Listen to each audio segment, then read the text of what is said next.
안녕하세요. 이번 시간에 제1장의 원가관리 회계의 개념부터 같이 공부해 보도록 하겠습니다.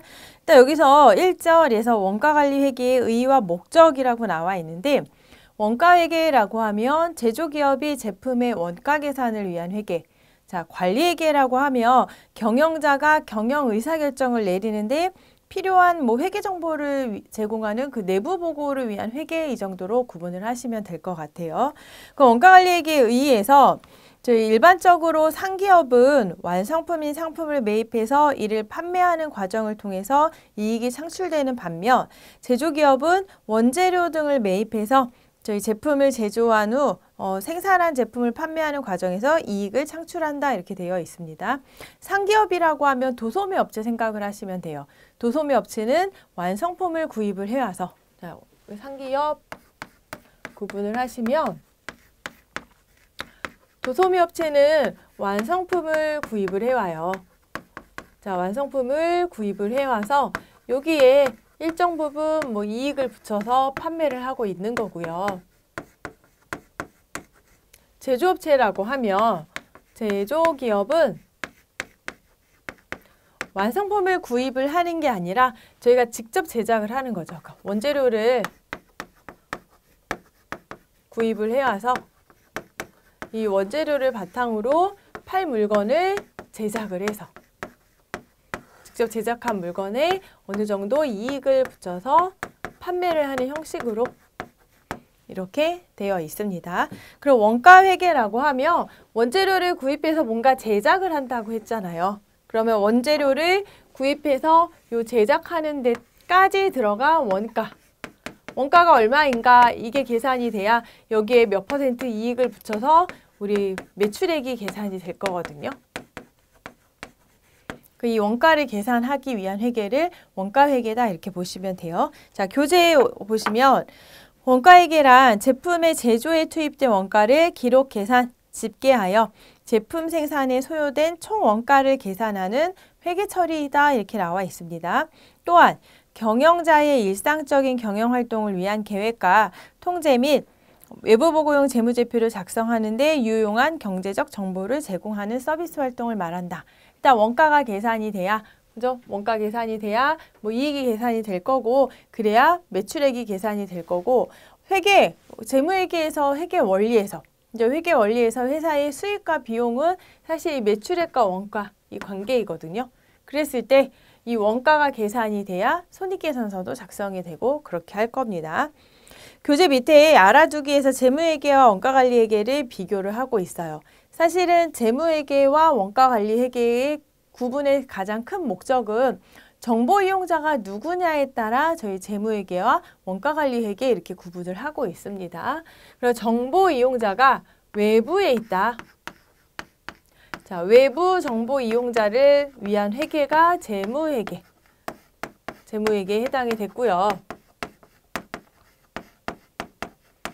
그 다음에 내부 정보 이용자를 위한 회계. 이해관계, 정보 이용자, 이해관계자라고도 표현을 하고 있는데, 내부 정보 이용자를 위한 회계가 원가관리 회계이구나, 이렇게 구분이 될 겁니다. 교재에도 목적, 재무회계는 외부 정보 이용자가 경제적 의사결정을 하는데 유용한 정보를 제공할 거고요. 원가관리회계는 경영자라고 되어 있는데, 그 경영자라고 하면 회사 내부에 있는 이용자이기 때문에 내부 정보 이용자가 경제적 의사결정을 하는데 유용한 정보를 제공을 하고 있습니다. 자, 보고수단 보시면 재무회계 같은 경우는 우리 회사 밖에 있는 외부 정보 이용자에게 정보를 제공을 하는 거기 때문에 회계 기준에 따른 재무제표를 작성을 해야 돼요. 하지만 원가관리회계는 기업 내부에 있는 사람들이 의사결정을 하기 위해서 사용하는 회계이기 때문에 이런 정해진 보고수단이 없습니다. 그래서 일정한 기준이 없는 특정 보고서, 이렇게 되어 있어요. 자, 정보의 질적 속성을 보시면 재무회계는 객관적이며 검증 가능한 정보이고요. 원가관리회계는 주관적이고 목적 적합한 정보를 제공을 하고 있고요. 자, 시간적 관점을 보시면 재무회계는 과거지향적이에요. 사실 과거지향적이라는 게 결국은 회사의 재무회계로 제공할 수 있는 게 회사의 재무 상태와 경영 성과거든요. 그러면 우리 회사의 자산부채 자본이 어땠었더라 이거를 제공을 하는 거예요. 우리 회사의 수익과 비용이 어땠었더라 이런 걸 제공을 하는 거지 재무회계를 통해서 앞으로 우리 회사의 자산부채 자본이 얼마만큼 될 것이다 라는 정보를 제공하지 않거든요. 그렇기 때문에 과거지향적이다 이렇게 표현을 하고요. 자, 원가관리회계는 미래지향적 이렇게 되어 있거든요. 말씀드린 것처럼 원가가 계산이 돼야 여기에 이익을 붙여서 얼마에 팔아서 얼마의 마진을 남길 거냐 이렇게 미래에 대한 예측을 하고 있기 때문에 미래지향적이다 이렇게 표현을 하고 있어요. 그래서 재무회계와 원가관리회계를 비교하는 거는 회계 원리에서도 언급이 되고 있지만 저희 원가관리회계에서도 언급이 되고 있으니 잘 정리하시면 될 것 같습니다. 자, 이번에 원가관리회계의 목적 보시면 재무제표 작성에 유용한 원가 정보를 제공을 한다. 일단 원가가 계산이 돼야지 뭐 계속 반복되는 얘기인데 이 내용들이 손익계산서에 반영이 되잖아요. 그래서 손익계산서에 반영이 되게 하려면 먼저 원가가 계산이 돼야 하니 재무제표 작성에 유용한 정보를 제공하고요. 그 다음에 원가 통제에 대한 유용한 원가 정보를 제공하고 자, 경영자가 의사결정을 하는데 원가 정보를 제공을 하고 있습니다. 자, 원가관리회계의 체계와 범위 보시면 자, 원가회계는 이익 측정과 재고자산 평가를 위해서 역사적 원가 자료를 집계, 측정, 배분, 평가하는 제품 원가 계산은 회계를 다루는 반면에 원가회계는 제품의 원가 계산을 위한 회계라고 말씀을 드렸죠. 자, 관리회계는 경영자의 의사결정과 경영계획, 통제, 성과평가에 유용한 정보를 제공하기 위한 회계이다. 구분하시면 돼요. 자, 이번에 의사결정 범주에 따른 관리회계를 분류를 하고 있는데 전략적 계획, 경영통제, 업무통제로 나누었습니다. 전략적 계획은 목표를 설정하고 그 목표를 달성하기 위한 대안을 탐색해서 더 나은 결과를 얻을 수 있는 방안에 대한 의사결정을 하는 것을 계획이라고 한다. 줄쳐놓고 읽으시고요. 그 다음에 양가로 2번에 경영통제와 업무통제 보시면 자, 통제는 조직의 각 부서가 수립된 계획을 적절하게 수행하고 있는지를 확인하는 절차를 의미를 한대요. 그래서 통제하는 영역에 따라 분류하며 조직의 목표 달성에 필요한 자원을 통제하는 부분을 경영통제라고 하고요. 그 다음에 특정 과업 또는 거래들이 원활하게 수행되게 하는 통제를 저희 업무통제라고 한다. 그냥 보시면 될 것 같습니다. 자, 넘겨서 경영통제 시스템이라는 게 있어요. 경영통제 시스템은 경영자가 기업 목표를 달성하는 데 자원이 효과적, 효율적으로 획득, 사용되었는지를 확인하기 위한 것이래요. 이번에 경영통제 시스템의 요소 보시면 경영자, 경영과정, 환경, 성과, 피드백 이런 것들이 있고요. 경영통제의 발전 과정을 보시면 1단계 물리적 관찰, 2단계 역사적 기록, 3단계 종합예산, 4단계 변동예산, 5단계 책임회피 이렇게 구분이 되어 있는데 1단계부터 5단계까지 여러분들이 읽어보시면 될 것 같습니다. 자, 1장은 그렇게 중요한 내용들이 있지가 않아서요. 1장이 OX로 점검하자 바로 가보도록 하죠. 1번 원가관리회계는 기업회계 기준에 따른 재무제표를 통하여 정보 이용자에게 보고한다 했는데 1번 틀렸죠. 왜냐하면 기업회계 기준에 따라서 재무제표를 통해서 정보를 제공하는 것은 이건 원가관리회계가 아니라 재무회계 얘기예요.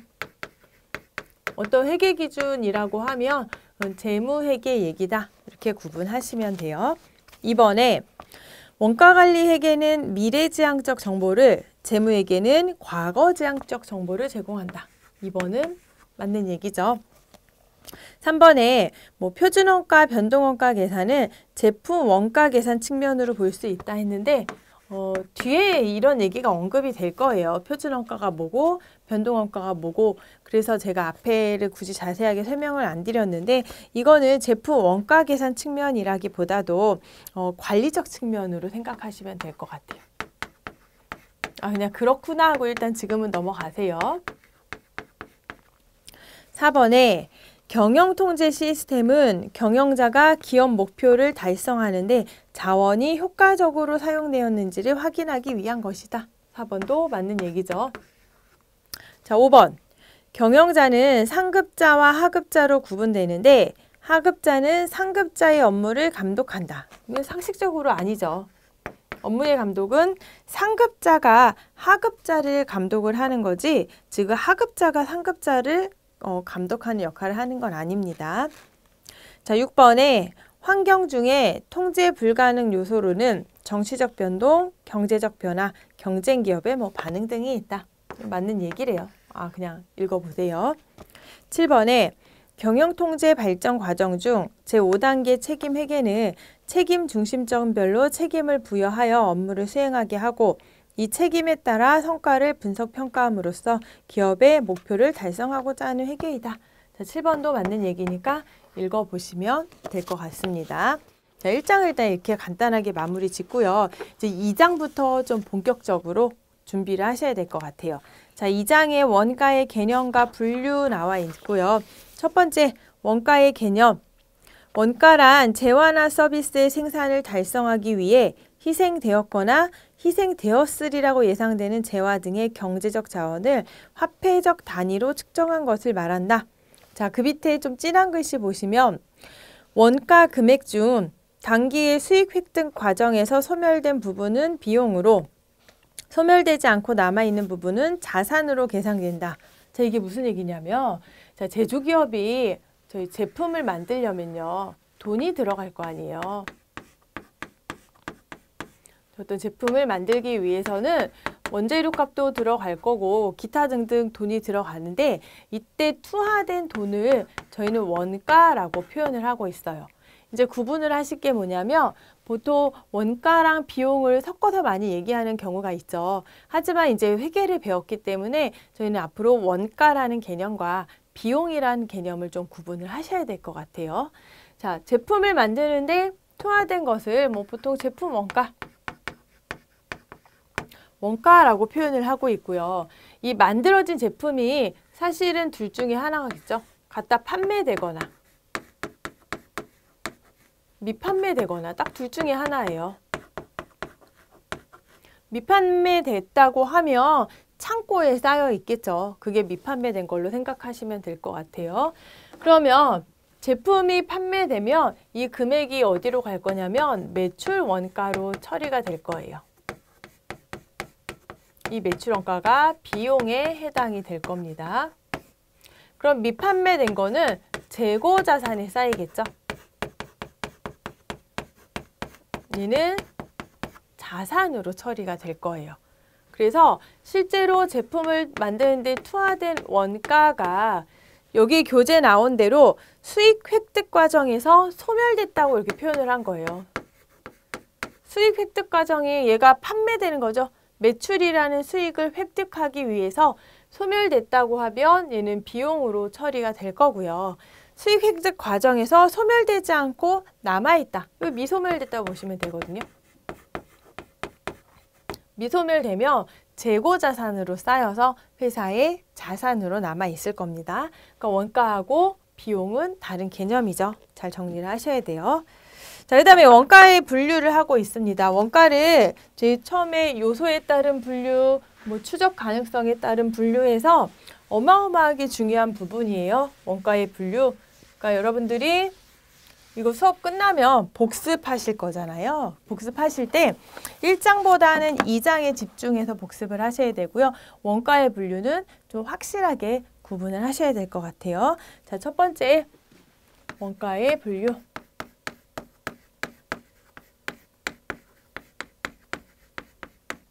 첫 번째 어떻게 분류했죠? 원가 요소에 따른 분류라고 되어 있어요. 원가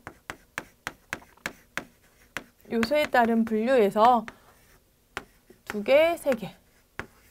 자, 재료비, 노무비, 제조 경비 이렇게 구분을 할 겁니다. 만드는 데 들어간 원재료들, 그게 재료비죠.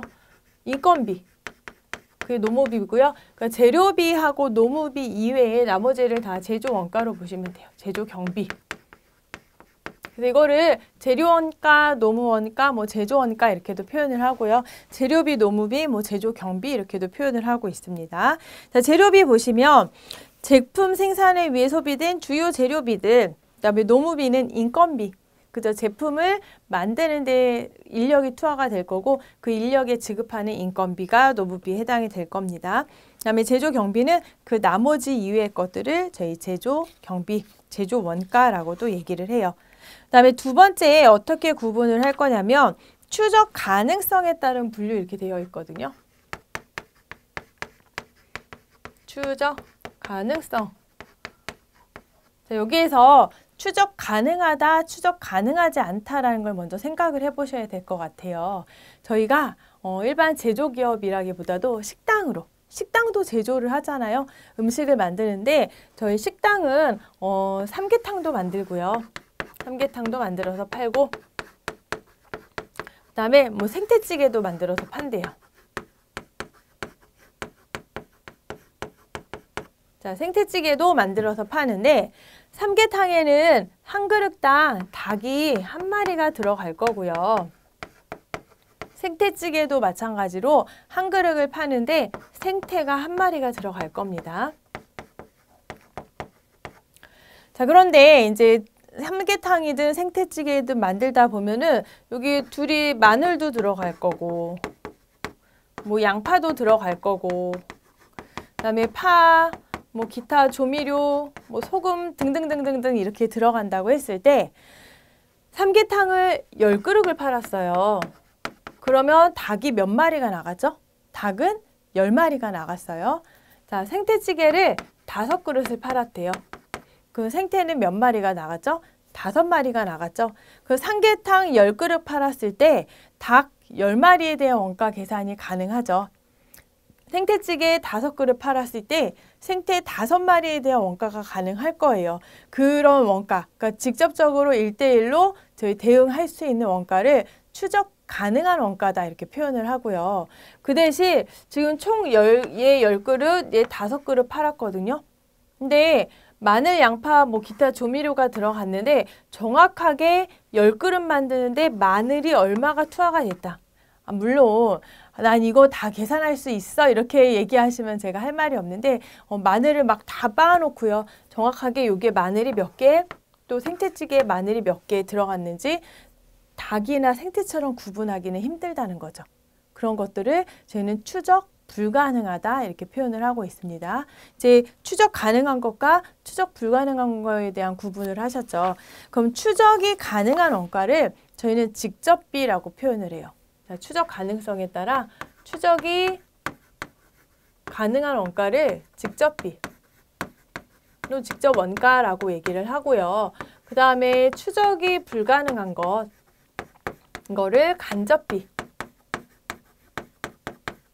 간접 원가 이렇게 얘기를 하고 있습니다. 그럼 추적이 가능한 직접비에는 닭의 가격, 생태의 가격이 해당이 될 거고 추적이 불가능한 간접비에는 뭐 마늘, 양파, 파, 기타 조미료에 대한 원가가 포함이 될 겁니다.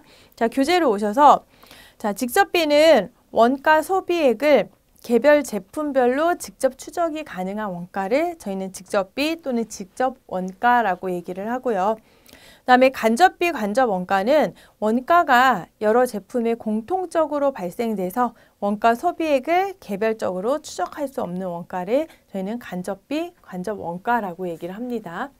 자, 원가 요소에 아까 재료비, 노무비, 제조 경비가 있었는데 얘네를 추적 가능성에 따라 저희가 구분을 할 수가 있어요. 그래서 여기 재료비, 노무비,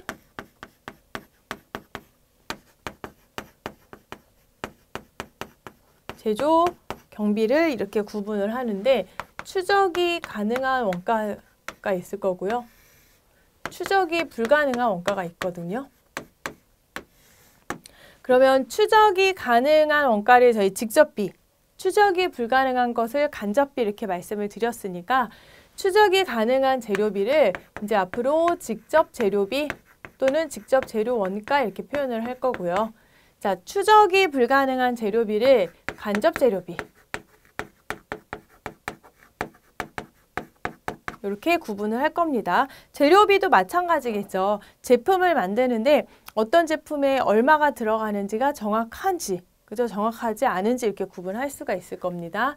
노무비도 마찬가지예요. 추적이 가능하면 직접 노무비 또는 직접 노무 원가 이렇게 얘기를 할 거고요. 자, 추적이 불가능하면 간접 노무비. 노무비를 따지면 실제로 생산 라인에 투입되는 그 인건비, 직원분들의 인건비는 그건 추적이 가능할 건데 공장장이다. 그럼 공장장이라고 하면 전체 라인을 관리를 하잖아요. 이 공장장에 대한 인건비는 간접 노무비에 해당이 될 겁니다. 제조 경비도 마찬가지죠. 직접 제조 경비. 추적이 불가능하면 간접 제조 경비.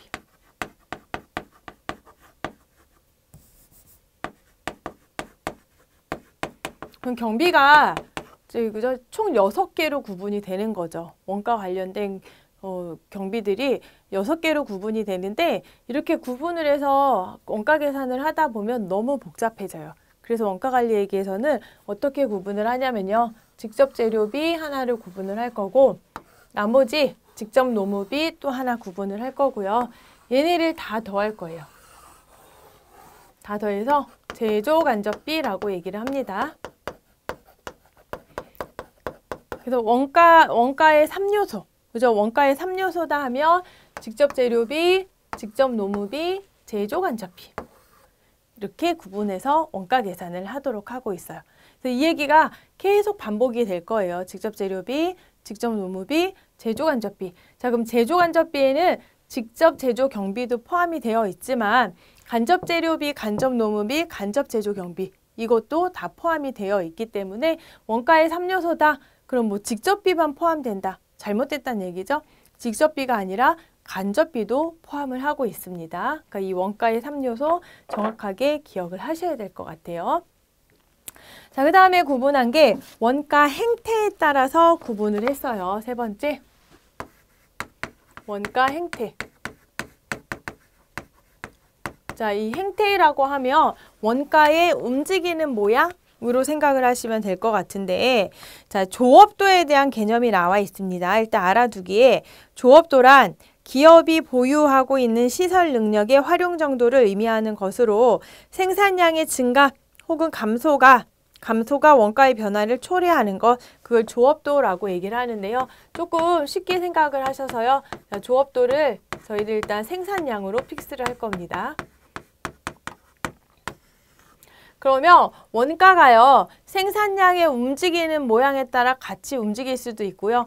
또 원가가 생산량과 상관없이 고정되게 나올 수도 있거든요. 그것을 저희는 원가 행태에 따른 구분이다. 이렇게 얘기를 합니다. 자, 요 앞으로 다시 와서 삼계탕하고 생태찌개 얘기를 잠깐 해보죠. 생태찌개는 이제 지우고 삼계탕 제가 한 그릇에 닭이 1마리 들어간다고 말씀을 드렸어요. 그러면은 2그릇에는 닭이 2마리 들어가죠. 3그릇 팔면은 닭이 3마리가 들어갑니다. 이것을 저희는 닭의 원가가 있을 텐데, 그죠? 이 판매량을 조업도로 생각하시면 될 것 같아요. 생산량 또는 판매량, 얘가 조업도라고 얘기를 하며 조업도가 증가함에 따라 원가도 같이 따라 증가하겠죠. 반대로 조업도가 감소하면 원가도 감소할 거예요. 왜냐하면 덜 팔리면 그만큼 닭을 덜 사도 되니까 원가도 따라서 감소할 건데, 이렇듯이 조업도 변화에 따라 같이 움직이는 것을 변동원가 또는 변동비라고 얘기를 합니다. 자, 교재로 와서 조업도의 변화에 따라 관련 범위 내에서 총원가가 비례적으로 변동하는 것, 그 다음에 조업도가 변하더라도 단위당 원가는 일정한 것, 이것을 저희는 변동비, 변동원가라고 얘기를 하죠. 자, 변동원가를 일단 보시면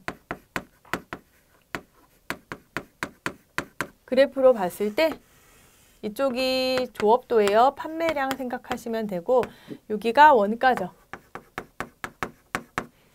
만약에 판 게 없으면 닭 가격도 없겠죠. 자, 한 그릇을 팔았어요. 그럴 때 닭 1마리 사와야 되는 거죠. 2그릇을 팔면 닭이 몇 마리 필요해요? 2마리. 세 그릇을 팔면 닭이 몇 마리? 3마리가 필요한 거죠. 이렇게 쭉 총 원가가 조업도 증가에 따라 같이 증가하는 거, 이게 변동비의 특색이에요. 근데 단위당 원가라고 하면 나눠주면 되죠. 자, 원가 한 그릇 파는데 한 마리였으니까 단위당 원가를 계산을 하면 얘는 1이에요. 그죠? 한 그릇 파는데 한 마리가 들었고, 그 다음에 두 그릇 팔 때 몇 마리 들죠? 2마리. 그 나눠주면, 아이고, 두 그릇 팔 때 얘도 1이죠. 얘도 1이고, 마찬가지로 세 그릇 팔 때 3마리가 필요했으니 얘도 1이에요. 그 단위당 원가는 어떻게 되죠? 이렇게 일정하게 표시가 될 겁니다. 단위당 원가. 그래서 변동원가의 특징에 대한 문제가 나오게 되면 총원가는 어떻게 변화하고 단위당 원가는 어떻게 변화하는지를 여러분들이 알고 계셔야 돼요. 근데 이거는 암기하실 게 아니죠. 조금 이해를 하셔서 그래프를 눈에 익혀 놓으시면 이 그래프를 말로 설명을 할 수도 있거든요. 그랬을 때 그래프만 정확하게 시각화돼서 여러분들 머릿속에 있으면 뭐 단위당 원가는 일정하다, 뭐 총원가는 비례해서 증가한다, 이런 것들이 말로 나왔을 때도 해결을 하실 수가 있어요. 자, 그럼 고정원가 부분을 어떻게 볼 거냐. 고정원가는 고정비죠.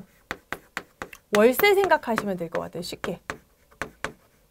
매달 임대료가 100만 원씩 나간다고 볼게요. 마찬가지로 여기는 조업도, 여기는 원가예요. 월세라고 생각을 해볼게요. 월세가 100만 원이에요. 100만 원. 장사가 하나도 안 됐어요. 손님이 없어서 삼계탕을 한 그릇도 못 팔아서 그때 월세를 안 내나요? 자, 집주인한테 우리 요번에 매출이 빵이니까 월세는 안 낼게. 이게 말이 안 되죠? 판매가 하나도 없어도 월세는 100만 원을 내셔야 돼요. 자, 한 그릇을 팔았어요. 월세 얼마? 100만 원인 거죠. 자, 두 그릇을 팔았을 때 월세는 그래도 100만 원이에요. 자, 세 그릇 팔았을 때 그래도 100만 원이죠. 그래서 고정 원가의 총 원가는 일정하게 표시가 될 겁니다. 그런데 단위당 원가를 생각을 해보면, 자, 한 그릇 팔았을 때도 100만 원이에요. 그럼 얘는 100만 원. 자, 두 그릇 팔면 얼마가 되는 거죠? 단위당 원가는 50만 원이 되겠죠? 자, 세 그릇 팔았을 때 단위당 원가는 뭐 33333 이렇게 될 거예요. 그러면 저희 봤을 때 단위당 원가, 단위당 고정 원가는 이렇게 많이 팔면 팔수록 감소하는 형식으로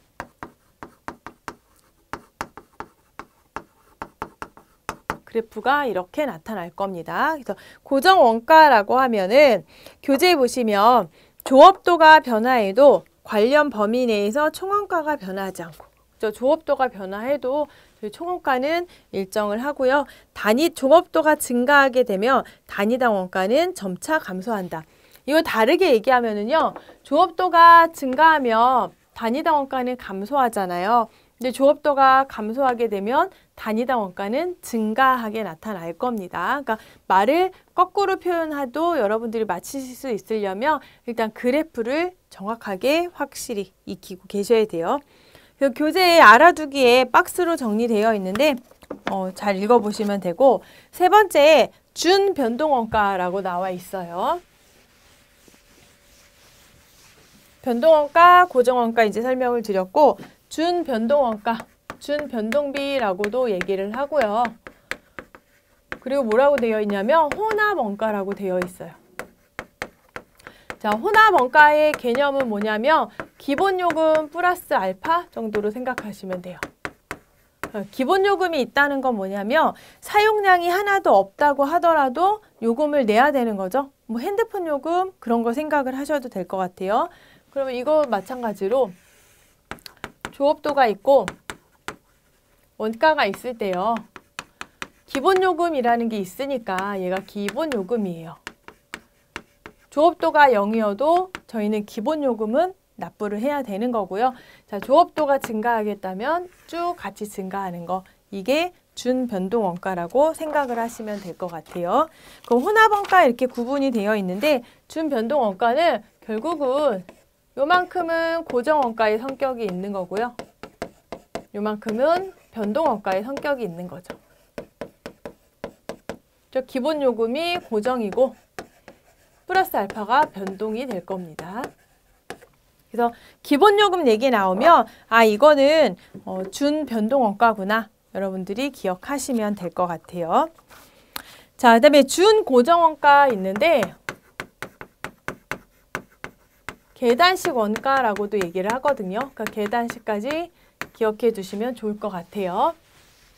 삼계탕을 포장 판매도 한대요. 삼계탕으로 하기에는 적절하지 않고 사탕. 저희가 사탕을 판매하는 회사라고 할게요. 자, 사탕을 판매하는 회사인데 사탕을 10개 포장을 하는데 포장지가 1개 필요하대요. 그러면 사탕을 11개부터는 포장지가 2개가 필요하거든요. 그러니까 딱 10개만 1개가 포장이 가능한 거고 우리가 11개가 되는 순간 2장이 필요한 거죠. 2장.